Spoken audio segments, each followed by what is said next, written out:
Welcome one and all, Nyanko here, and today I'm here to talk about a manga. Ooh, I know, talking about books again. It's been a hot minute. Has it been a hot minute? I don't remember. I'm being silly, I'm sorry. So yeah, I am here to talk about a small manga that you may or may not know about called Made in Abyss. So if you don't know what a Made in Abyss is, that was totally English.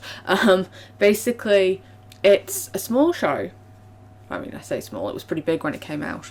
About a young girl named Rika who meets up with like this cyborgy kind of robot called Reg. Well, she names him Reg. And then they basically descend into this pit in search of her mother. And so the pit is the abyss, and as you go down the floors, as you try to come back up, you get like more and more severe side effects. So the first two levels you get like nausea, lightheadedness and vomiting, that kind of thing. But then like the further down you go, if you try to come back up, or if you go back up too quickly, you get like bleeding and other things like that. I think the worst one is when you go down to floor 6, is it? You can't come back up without losing your humanity. I think it's floor 6, because that's how we meet Nanachi, who is my favourite. I love Nanachi, and you also meet Mitty along with her. So yeah, it looks like it's a super cute show that should be like super kid friendly, and then it's like, boom, no, this is horrific, it's horrible. Like, these poor kids are gonna get battered, they're gonna get bruised, they're gonna get molested. Yeah, don't watch this, if you've watched the anime, grand, but like, don't read the manga if you have a squeamy tummy, because if you think the anime is bad, boy, have you not read the manga.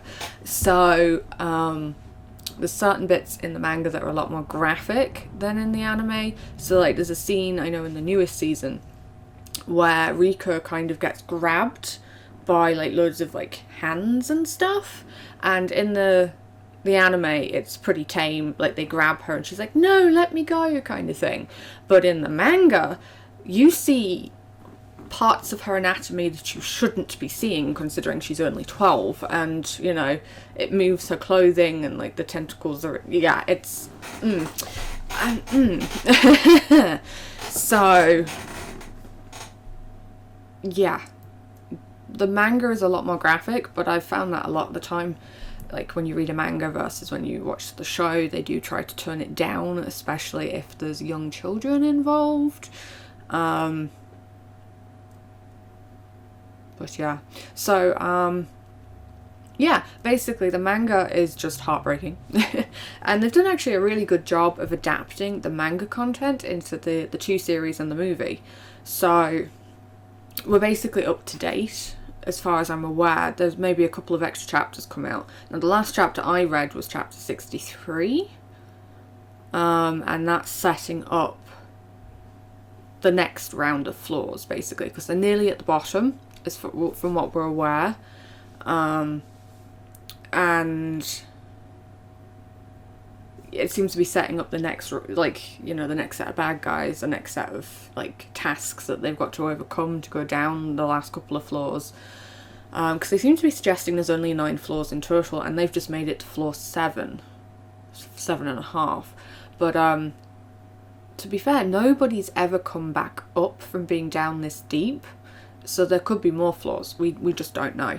But yeah, have to admit, just damn though, like, yeah, there's bits in the manga when you're reading it and you're like, oh, we didn't need that, but a lot of it, I feel like it's to show how strong Riko is and how much willpower she has to keep going on to find her mother. So yeah, that's the main quest for Riko, is to get down to the bottom and find her mum. Whereas it's heavily insinuated that her mum has died, and this letter that came back up was either from before she died or is from another entity down on the, like, down. Reg is also hinted to have known Liza, who is Riko's mother, before he came up. And I mean, now that they've got Factor as like on their side as well, it's going to be interesting where it goes, because damn, all of these kids have just been traumatized.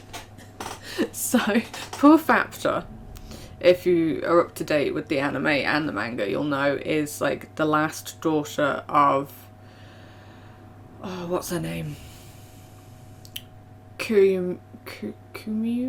This little girl anyway, whose wish got warped to save the town that's like the Golden City. So she's got all that trauma, and she's very angry for everything that happened to her siblings. You've got Nanachi, who was experimented on by the guy who helps them get to the floor and also gives them the white whistle. She's very traumatized. Very traumatized from that and Miti and stuff. You've got Rika, who's been getting slowly more traumatized as she's come down the floors because of everything that's happened to her. And then you've got Reg, who's just like, I must protect Rika. I must keep her safe. And then it's also a bit like, I want to get my memories back. I don't remember anything. So yeah, several traumatized children continuing on a journey that's going to traumatize them even more. I wonder if they also went through trauma. But no, like the manga's really well drawn, the story's really well paced. Like I said, the anime adaptation for it is awesome. Like, and it does tone down some of the things while keeping in the severity of everything, which is quite handy. But also, you know, exposure of young children is not a good thing, and you know, kind of tend to skip through those pages quite quickly. I'm just like, no, go. It's very, like, it's definitely not for everybody, I will give you that. But I found, like, reading it made me cry.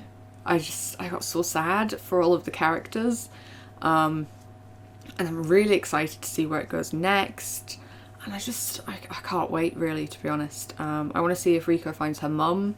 I want to find out about Reg's past and who he was before he met Riko, because you get a small insight into that with Factor.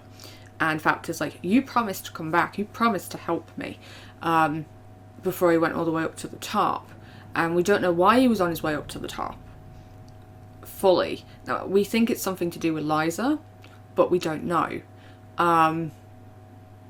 So yeah, that's still kind of ongoing in the background, and you've got like because everyone's experiencing things in different ways. So with Nanachi, especially in the Golden City, just where we left off, like she was willing to give up everything so that she could be with Mitty again, and you know, it's showing the trauma of her and Mitty went through this huge thing together. They were turned into completely different creatures.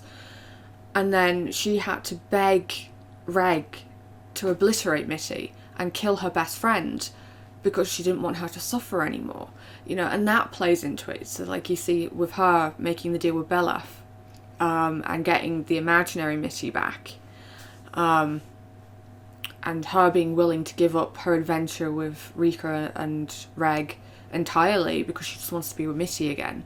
And that seems like a very honest thing for an 11-12-year-old to feel, you know.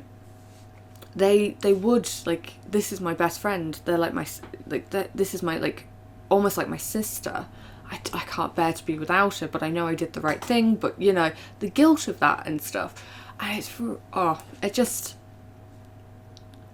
a manga that makes you feel this hard is rare in this day and age. Like, a lot of them, they're very funny, they're very comedy, but there's not nearly the same level. Like, so for me, shows like Spy Family and Wataku and stuff, there's loads of like really fun, like easy shows to watch. And then you get shows like Berserk, and you get shows like Bastard, and you get shows like Made in Abyss and Madoka Magica, where the characters go through hell, you know. Here's this huge concept and they're like, yeah, it's been, you know, deal with it, and then you have to watch how they deal with it and the fallout of it. And I really like shows like that. So as much as I like the really sweet kind of wholesome, make you feel good shows. I also like the make you cry, make you feel all the emotions, and make you really reevaluate like your life shows. And Made in Abyss does that for me, because it's like, I've never gone through anything nearly as traumatic as what these kids are going through. So it makes me think sometimes, you know, when you're having a bad day and you're like, oh, the world's out to get me, and why is life is not worth living, and blah blah blah, and then you watch Made in Abyss and you're like, my life isn't nearly as bad as that. No. Okay, I should stop moaning, and I should, you know, buckle down and maybe stop being all woe is me. And like, I'm not saying woe is me is a bad emotion and stuff, and like, you need to feel that, and you need to have your bad days and really live through your bad days to enjoy the good days. But sometimes, you know, when you're watching an anime and like all these characters are like being crushed under karma and crushed under like the weight of their decisions and just life in general, and you're like, maybe my life isn't so bad. Like, just to throw it into perspective for you, which I find Made in Abyss does. It really does like throw things into perspective a lot of the time for me. Kind of like Berserk, and like also Psychopath does that for me as well. But no, definitely, like, I really like Rika as a character. She's very interesting, you know, she's very strong-willed, but she is only 12, you know, and you see that, you know, she's doing all these things and she's really smart, and she's like, yes, I can do this, and then something will happen that makes her feel this big and makes her realise she is only 12, and it breaks her, and she cries and she gets upset, like Poyuska from the movie and in the manga as well, like, who turns into her white whistle.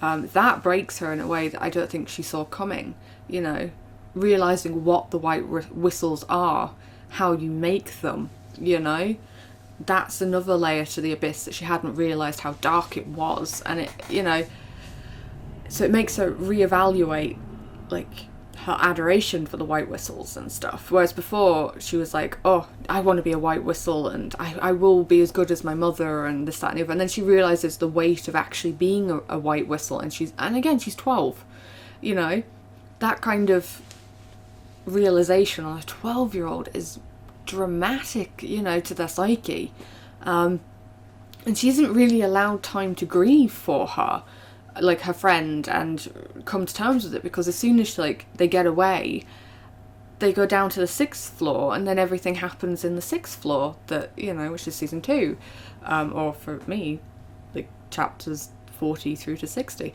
or 50 through to 60, no, 40 through to 60 in the manga, you know, and she's just not really allowed time to rest in that sense, mentally, and recover. She's just constantly having to go and solve the next problem, and it'll be interesting to see if she ever stops or like slows down, if all of this is going to hit her and it's going to have repercussions in the future, which would be interesting to see. So yeah, mangaka, let me know if that's going to be, like, come on, bring out more chapters.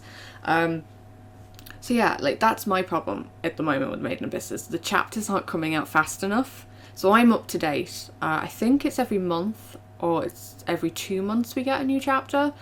And getting hold of them can be quite difficult, because you just have to wait, and I hate waiting, so. So yeah, we get about 12, sometimes less chapters a year, which is kind of sad. So it's also going to be a while before we get another anime, because they're all up to date. So unless they unless maybe the authors do a deal like what Full Metal did, where the author gave them the general idea of where it was going to end, so that they could make a truthful adaptation. I don't see how there's going to be any more like adaptations for the manga in the next 18 months, 2 years minimum. I mean, most 12 episode series take about 24 chapters, 12 to 24 chapters to adapt. So, I mean, maybe 2-3 years we could get some more. But in the meantime, I have to wait monthly for each chapter to come out, and and it always leaves you on a cliffhanger as well. Like, you just get this bit of information that's like, and then it's like, oh, you've got to wait another month, and I'm like, please, come on, I need more. Just consistently, please. But it is, I don't think it's a show or a manga series even that would work on a weekly schedule, because it's just, like, I'll show you some clips here of like the detail that goes into like the world drawing, it's just beautiful, and it definitely, you can see why it takes it a month to get like a chapter, sometimes even longer than that to get a chapter out. So I will be patient. I will be like raging internally, but I will be patient because it's beautiful, and it takes, you know, like art takes time, and I know I draw things occasionally. It does, it takes time and it takes a lot of effort, and you just need to be patient. Patience is not my virtue, but I will try to be patient. But yeah, let me know what you think of Made in Abyss down below. Let me know your favourite scenes from the anime, or let me know your favourite scenes from the manga. Let me know what you think about the differences between the two adaptations down below. Let's chat about it, because, you know, I love to hear from you guys. But other than that, my kittens, all my love. Remember, look after yourselves, have a nap if you need to, eat something, drink something, and don't forget any medication. And I will see you in the next one, my dears. Ciao!